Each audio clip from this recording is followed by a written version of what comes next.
महिलाओं को लेकर बहस हुई। ये विडंबना है कि उत्तर प्रदेश की महिला बाल विकास मंत्री सबसे पहले तो एक कैबिनेट मंत्री तक नहीं है, वो MOS, वो मिनिस्टर ऑफ स्टेट है, राज्य के मंत्री हैं, वो एक कैबिनेट मंत्री तक नहीं है। ये इन्होंने औरतों को दर्जा दिया है।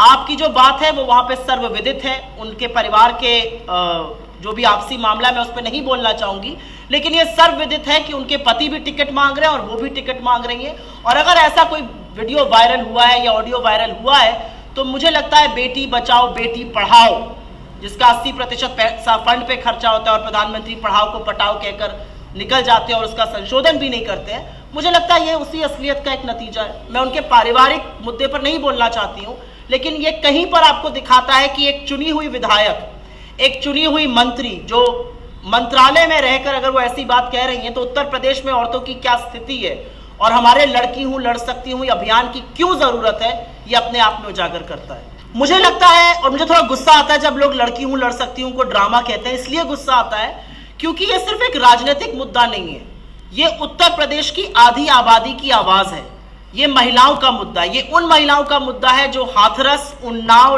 लखीमपुर, शाहजहांपुर जैसे अपराधों को जिन्होंने झेला है। ये उन महिलाओं का मुद्दा है जो आगे बढ़ना चाहती है, जो पढ़ना चाहती है, जो नौकरी करना चाहती है। आप उनको संसाधन नहीं दे सकते हैं, आप दूसरे का मजाक मत उड़ाइए। मुझे ऐसा लगता है Priyanka Gandhi ji general secretary in charge Uttar Pradesh में है, उन्होंने वहां पर एक क्रांतिकारी कदम उठाया और मैं ये भी कह सकती हूँ पूरी ईमानदारी के साथ कि लड़की हूं लड़ सकती हूं जो अभियान है उसकी सुगबुगाहट आज अन्य दलों में भी है, उसकी चर्चा कांग्रेस के भी अन्य शासित प्रदेशों में है।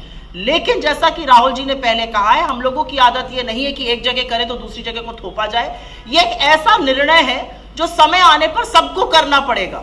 ये 40% टिकट की बातें खोखला दावा नहीं है, खोखली बातें नहीं है, ये आधी आबादी के सशक्तिकरण की बात है और ऐसा नहीं है कि यह हो नहीं सकता है। अगर 30 लाख निर्वाचित सदस्यों में जो कि जिला पंचायत, ग्राम पंचायत और ब्लॉक में आते हैं 10 लाख महिलाएं हो सकती हैं, तो आगे क्यों नहीं हो सकती। मुझे लगता है एक बड़ा कदम उठाया गया है और वक्त जब आएगा तो बाकी लोग भी ये काम करेंगे। हम आशा करते हैं और हमारा विश्वास है कि इससे अब कोई पीछे नहीं मुड़ सकता है। I don't want to comment on who's fielding whom. I think the question comes back to what this government is doing about the farmers.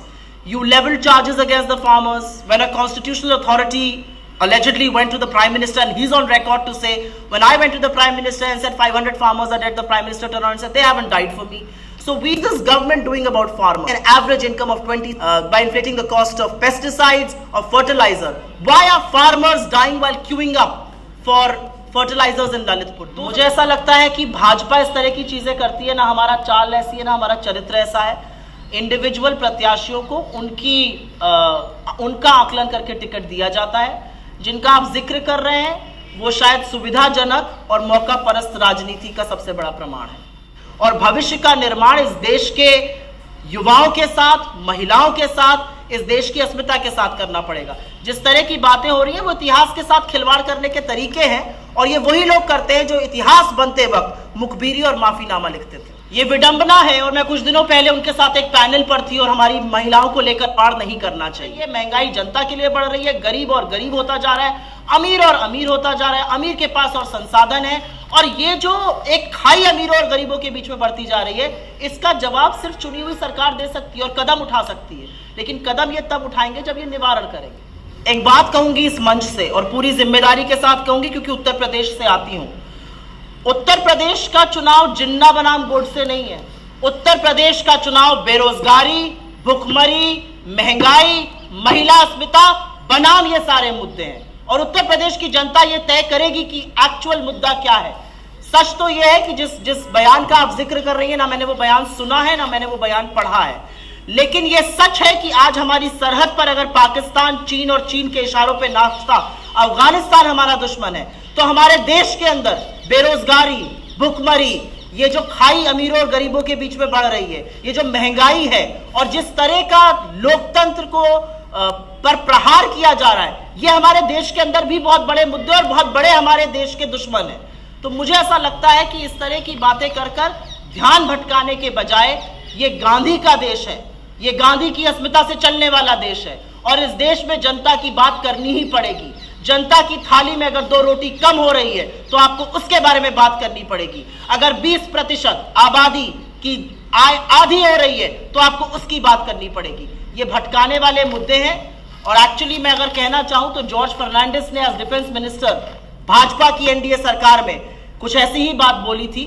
मैं इसका समर्थन या इसका खंडन नहीं करती हूं, लेकिन मुझे लगता है कि आज जरूरत है ये बोलने की कि गरीबों और अमीरों के बीच की खाई को पाटेगा कौन, उत्तर प्रदेश के बेरोजगारों को नौकरी कौन देगा, महिलाओं को सुरक्षित कौन रखेगा।